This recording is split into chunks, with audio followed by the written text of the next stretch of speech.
Bonjour Nancy, bonjour à tous, j'espère que vous allez bien. Aujourd'hui, on est dans la troisième vidéo de trois, en fait, sur la communication consciente. Aujourd'hui, on va parler, enfin surtout Nancy, va parler des casseurs de communication. Qu'est-ce qui nous nuit dans la communication? Donc, elle va bien développer ça et comment transformer les attentes en ententes. C'est bien ça? J'ai bien Ex- dit? Oui, c'est parfaitement bien dit, Véro. Je pense que C'était c'est. compliqué à dire, mais j'y suis arrivée. Moi, j'avais une question, alors auquel vous allez pouvoir peut-être répondre. Est-ce que vous avez essayé de changer le mais en et, comme Nancy nous l'avait dit justement hier? Est-ce que c'est quelque chose que vous avez essayé de faire? Je te laisse la parole. Ah oui, on est déjà parti, donc troisième de trois aujourd'hui. Donc, on termine la semaine avec les cancers de communication. Donc, on a parlé de la relation jusqu'à maintenant, on a parlé des mots à utiliser, mais il y a des attitudes, des façons de penser, nous ou l'autre personne avec qui on communique naturellement, qui vont venir vraiment nuire à cette possibilité de communiquer correctement ou de communiquer de façon constructive avec quelqu'un. La première chose qu'on va retrouver, c'est toute la notion d'interprétation. Vous vous souvenez quand je vous ai parlé des relations, hein, Véro, il y avait plein de filtres qui venaient modifier comment le message allait se rendre. Mais toute la notion d'interprétation, quand on pense qu'on est, en fait, je vais le renommer, communiquer. Donc, quand on est en train de donner un sens à ce que l'autre est en train de nommer, et qu'on va pouvoir, par ce sens-là, déformer, dans le fond, ce que la personne essaie de nous nommer. Alors, ben, on vient de changer complètement la communication. Comment on va faire pour ne pas être là-dedans? Tu avais une question, J'avais Véro? juste un Oui. exemple. J'avais un Oui. exemple. Par exemple, on est au bureau. Mhm. Non, on est à la maison et notre conjoint est en train de parler au téléphone et il se tourne un petit peu. Mhm. Euh, il est en train de parler. Et là, on se dit, et à qui il parle, et qu'est-ce qu'il fait, et qu'est-ce qu'il dit, et on est en train d'imaginer un tas de choses, alors que Exact. peut-être il est tout simplement en train de préparer une surprise pour votre anniversaire, et vous êtes entré à ce moment-là, et il s'est tourné un petit peu parce qu'il voulait pas que vous entendiez sa conversation, mais tout ça est une question d'interprétation. Et même dans les mots, hein, le sens qu'on va donner à une phrase peut être vraiment très différent d'une personne à l'autre et on est porté à interpréter ce que l'autre veut dire. Donc, pourquoi? Parce qu'on va l'interpréter en fonction de nos propres codes à nous. Et à partir de ce moment-là, ce que ça fait, c'est que ça vient déformer. Puis, habituellement, on ne donne pas une connotation positive, hein. Habituellement, on est porté à donner une connotation qui est plutôt souffrante à ces différentes sens qu'on pourrait donner. Je vais te partager tout de suite, Véronique, Oui. une diapo que j'ai préparée pour sortir du fait de parler, ou en fait plutôt rentrer dans les faits et sortir de l'interprétation. Quand on veut soit entrer en communication avec quelqu'un, parler de quelque chose, pour sortir de l'interprétation, on va s'en aller dans des faits. Des faits, qu'est-ce que ça veut dire? Bien, ça veut dire parler comme si on pouvait rapporter en fond, comme si on était une caméra, par exemple, dans le coin de la pièce, qui pouvait voir et entendre ce qui se passe. Donc, la caméra, on sait très bien qu'elle est neutre. C'est comme une vision incontestable de ce qui se présente, malgré qu'elle a quand même un certain angle. Mais ça reste que cette caméra-là, elle ne commencera pas à interpréter les choses. Donc, c'est son et image. Cette caméra-là, elle va voir, par exemple, que je viens de taper sur la table. OK? Elle ne pourra pas dire si j'ai tapé violemment. Elle pourrait dire que ça l'a donné un certain nombre de décibels quand j'ai frappé sur la table. Elle ne pourra pas dire pourquoi j'ai frappé sur la table. Est-ce que c'est parce que je suis fâchée? Est-ce que c'est parce que je suis étonnée? Est-ce que c'est parce que c'est dans ma façon de rire? Donc, elle n'interprétera pas. Elle va tout simplement voir que j'ai frappé sur la table avec la paume de ma main à midi 5. qu'elle va pouvoir voir. OK? Donc, son image, on revient vraiment à un fait. Quand on veut aussi parler de fait, ben, ce qu'on va faire, c'est qu'on va y aller avec vraiment des termes qui sont neutres, c'est-à-dire, par exemple, on va éviter le toujours et le jamais. Pourquoi on Mm. évite ça le toujours et jamais? Parce que si je te dis, par exemple, Véronique, tu ne m'appelles jamais. Parce que là, je suis fâchée, j'aurais aimé ça que tu m'appelles, etc. C'est pas vrai que tu m'appelles jamais. Bon, tu m'appelles peut-être pas aussi souvent que je voudrais, par exemple, ou quelque chose comme ça, mais c'est pas vrai que tu m'appelles jamais. C'est pas vrai que mon conjoint fait toujours, je sais pas, claquer la porte, ou que mes enfants ou que mes collègues, toujours et jamais, c'est vraiment très rarement véridique. Et donc, ce que ça crée, ben, c'est pas vrai. Je me braque Ouais, ça crée dans une ce temps-là. fermeture et justement Oui, un arrêt de communication à ce moment-là parce qu'on se sent exact. attaqué. Exactement. Et donc, à partir de ce moment-là, quand on utilise un toujours et un jamais, c'est ce que j'appelle des cancers de communication. Ça vient mettre une dynamique, puis c'est des faits qui sont faux la plupart de la grande majorité du temps. Et donc, ça vient mettre une tension dans la communication. On va essayer aussi le plus possible de revenir neutre, donc éviter les trop, les pas assez dans notre communication parce que ça vient mettre un jugement de valeur et la caméra, elle voit pas ça, elle, un trop ou un Mm. jamais. Elle ne sait pas si en dehors de ça, je l'ai fait. Et donc, à partir de ce moment-là, on revient à quelque chose d'encore plus neutre le plus possible. Et donc, on va essayer de ne pas aussi interpréter la notion de est-ce que je l'ai fait parce que j'étais fâchée, qu'est-ce que ça veut dire, etc. Donc, on pourrait dire, par exemple, quand tu attends sur la table, j'avais les sourcils froncés. Mais est-ce que c'est parce que je réfléchissais? Est-ce que c'est parce que je souriais trop? Ça, c'est une autre question. Donc, en parlant de fait, on revient à quelque chose de plus neutre que l'autre ne peut pas contester. Donc, il revient à permettre de créer une ouverture et peut-être de clarifier des choses. Je vais arrêter le partage. Donc, voilà, au niveau des faits, si on revient à des faits, plus de neutralité, plus d'ouverture dans la conversation. Ça va pour toi, Véro? Parfait. Hein? Donc, imaginons qu'on est une caméra. Et ça va nous aussi, comme personne, nous donner du recul et nous désamorcer si on était en train de se créer des scénarios. Ça nous oblige à faire une réflexion et à prendre un peu de recul par rapport à la situation. À prendre de la hauteur, ouais. Oui, prendre de la hauteur, c'est le cas de le dire avec notre caméra dans le coin de la Mm. pièce, c'est un très bel exemple. Deuxième chose qu'on va faire, c'est éviter, en fait, la lecture de pensée. La lecture de pensée, c'est quoi? C'est que souvent, on est porté à penser que ce qu'on ressent, ce qu'on interprète est la vérité. Et donc, par exemple, je pourrais dire, ben Véro, quand tu m'as dit, Nancy, t'as changé tes cheveux tout à l'heure, prenons quelque chose de léger, ben moi, je pourrais me dire, ma lecture de pensée, c'est, elle voulait me dire que j'aurais pu me peigner davantage. Ou ma Mm. lecture de pensée pourrait être de dire, mon Dieu, elle envie mes beaux cheveux. Oui. Mais à partir de là, je suis constamment dans une lecture de pensée, comme si je pouvais savoir ce qu'il y a dans ta tête, comme si je pouvais savoir c'est quoi ton intention, alors que je ne suis pas dans ta tête. Même si je te connais beaucoup, ça reste que je ne sais pas exactement tout ce qui se passe dans ta tête. Puis des fois, Mm. nous-mêmes, on ne sait pas ce qui se passe dans notre tête. Tu sais, on a besoin de se garder une petite réserve là-dessus. Comment on fait ça pour arrêter de faire de la lecture de pensée? C'est super simple. Un, se rendre compte, premièrement, avoir l'humilité de se rendre compte qu'on n'a pas la vérité sur ce que l'autre pense. Et l'autre chose, ben, on va tout simplement poser des C'est la questions. question. Ben oui. Qu'est-ce que si Mm. je ressens quelque chose de désagréable, ben je peux te poser la question.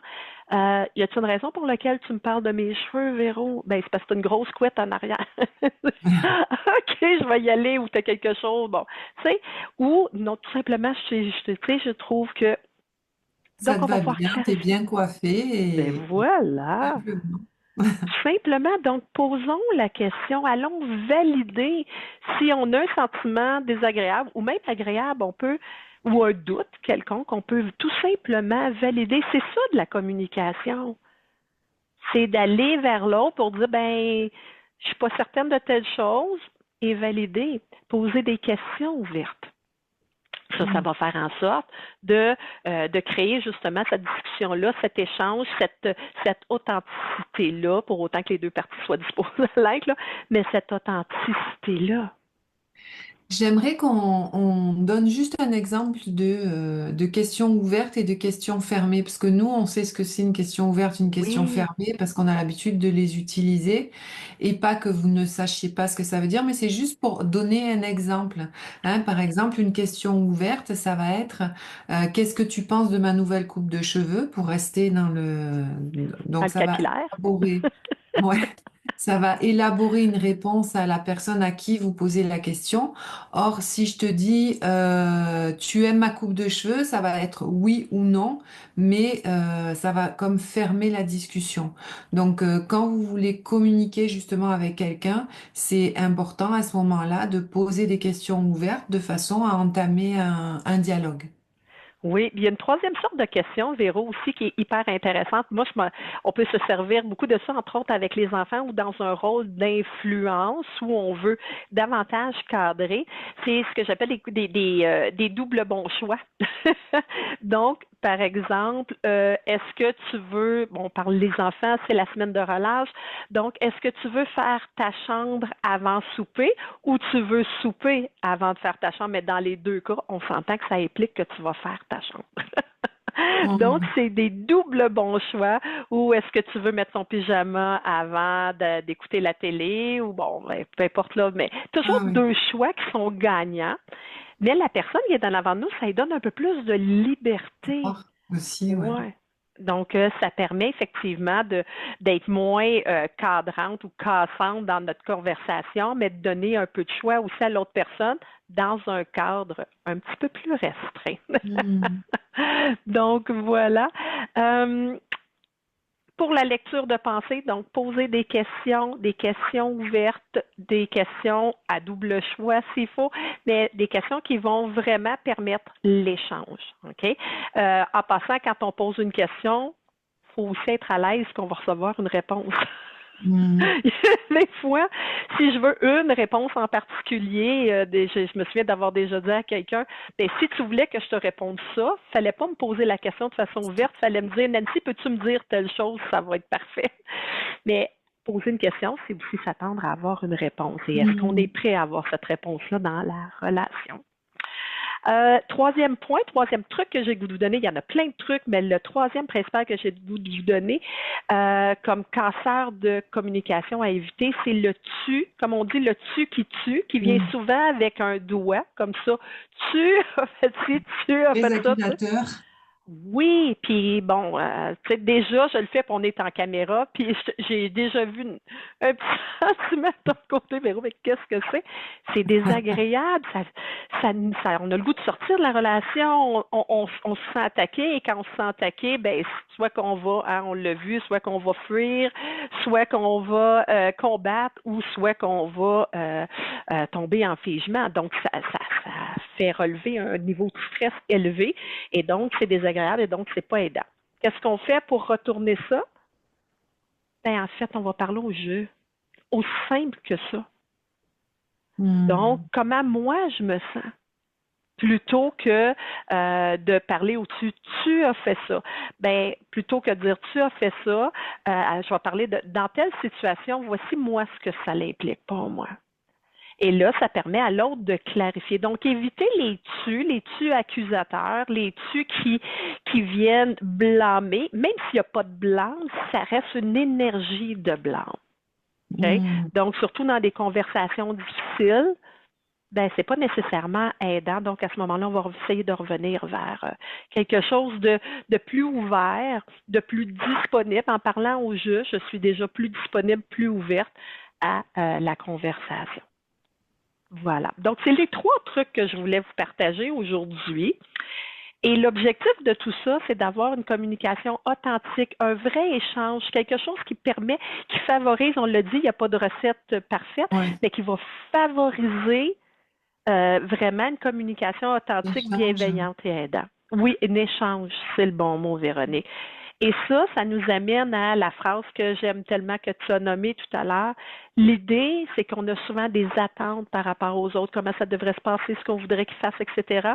Mais quand on a une communication bienveillante, aidante, une communication qui est ouverte, bien, on va transformer les attentes en entente.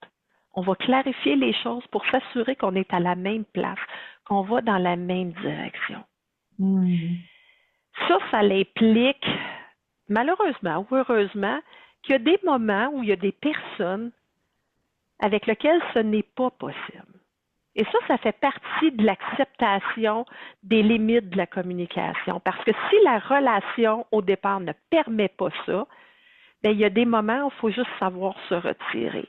C'est ça, c'est être conscient que oui, on peut mettre tout en œuvre et on peut utiliser plein d'outils pour justement arriver Oui, à communiquer, mais si la personne en face de nous n'est pas ouverte justement tout à fait. à l'échange et à la communication, ça fonctionnera pas. Et on n'a pas de baguette magique pour ça.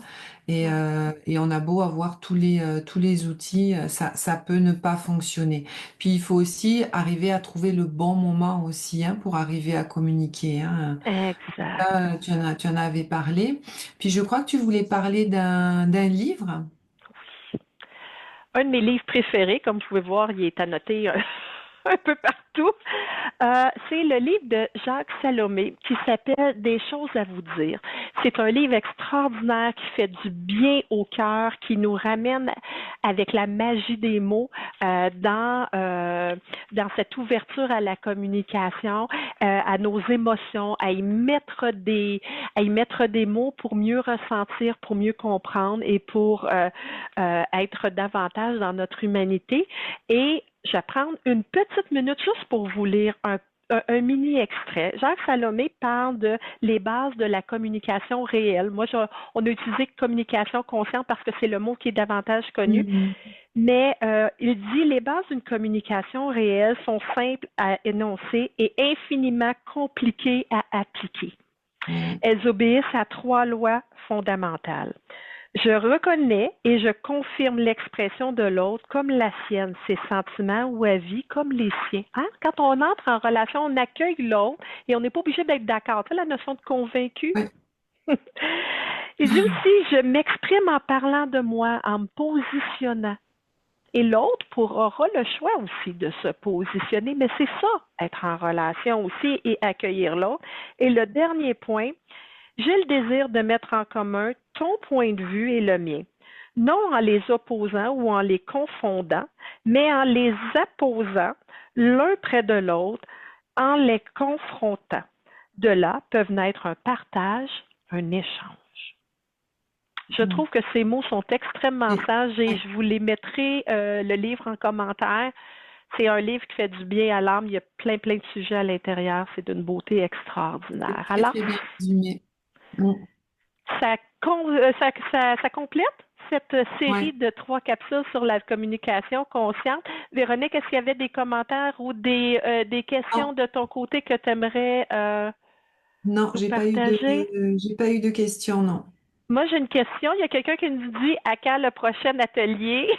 Alors, le prochain atelier, ce sera fin mars, début avril. Voilà. Comme ça nous laisse tout le mois de mars pour peut-être regarder les vidéos. En passant, elles vont toutes être mises sur notre chaîne YouTube. Donc, vous pouvez aller les voir, prendre la série qui vous correspond plus dans l'instant T et vous allez pouvoir aller les regarder puisque de toute façon on les a toutes mises sur YouTube et donc on se reverra fin mars début avril mais on va publier d'ici là quel va être le thème qu'on va utiliser qu'on va développer. Il y a quelqu'un qui me demande, j'ai José qui dit, est-ce qu'il va y avoir des ateliers? Oui, il va y avoir des ateliers qui vont venir par la suite. Suivez-nous sur les réseaux sociaux. On a beaucoup de plaisir à développer ce matériel-là et à le partager. L'idée, c'est de donner accès et de démystifier plein de sujets. Donc, on espère que vous aimez. N'hésitez pas à soit partager ou à commenter. On aime vous entendre, on aime vous lire. Merci beaucoup. Merci Véro. Alors, bonne journée. Bonne journée à tous. À bientôt.